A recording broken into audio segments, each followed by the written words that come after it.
اللہ اکبر کبیرہ۔ یہ کیسے کیسے علماء تھے۔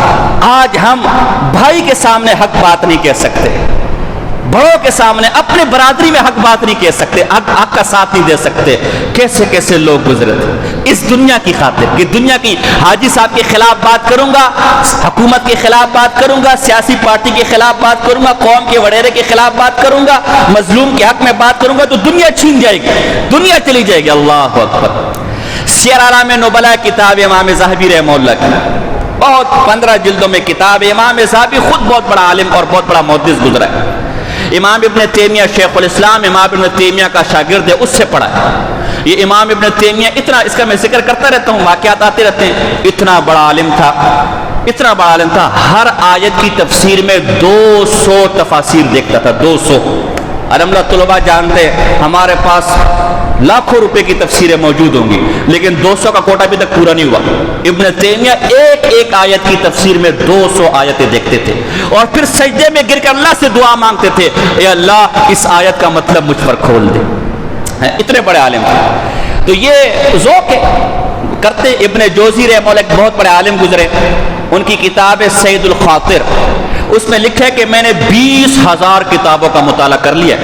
پھر وہ بغداد گئے تھے نئی کتابوں کا مطالعہ کرنے، تو بغداد میں کوئی کتاب ہی نہیں تھی جس کا مطالعہ کرتے، ساری کتابوں کا مطالعہ کر چکے تھے۔ ایسے ایسے لوگ دنیا میں گزرے اور ہم کن کاموں میں پڑے ہوئے۔ تو یہ امام ذہبی، امام ابن تیمیہ، تو ان جیسے لوگ کو دیکھتے تو ہمیں بھی مطالعے کا شوق ہوتا ہے۔ تو یہ امام ذہبی کی کتاب ہے سیر اعلام نبلاء، 15 جلدوں پر، الحمدللہ یہ ہم نے اس کا مطالعہ کیا ہے۔ اس کی جلد نمبر 5 میں سالم بن عبداللہ کا واقعہ ہے۔ ہمارے بزرگ اس دنیا کو کیا سمجھتے تھے اور اللہ کے ساتھ کیا تعلق، اور ہمارا کیا حال ہے۔ سالم بن عبداللہ طواف کر رہے، ہشام بن عبد الملک وقت کا بادشاہ آیا۔ لوگوں نے کہا حضرت جی یہ سالم بن عبداللہ بہت بڑا عالم ہے، اس زمانے میں علماء کی قدر کی جاتی تھی، اس لیے کہ لوگ جیسے آج آپ ہماری بات مانتے ہیں، اس زمانے میں بھی لوگ علماء کی بات مانتے تھے۔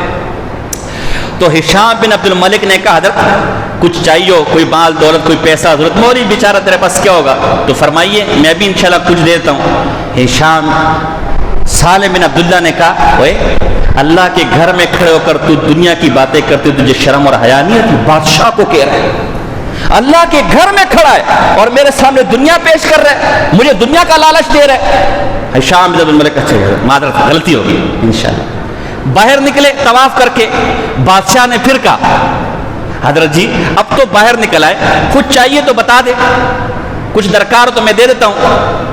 تو سالم بن عبداللہ نے عجیب جواب دیا، اللہ اکبر، کہا میاں بات یہ ہے کہ جنت اور جہنم تیرے ہاتھ میں نہیں ہے، جنت تو دے نہیں سکتا، اور دنیا کبھی میں نے دنیا بنانے والے سے نے مانگی، میں تجھ سے کیسے مانگوں۔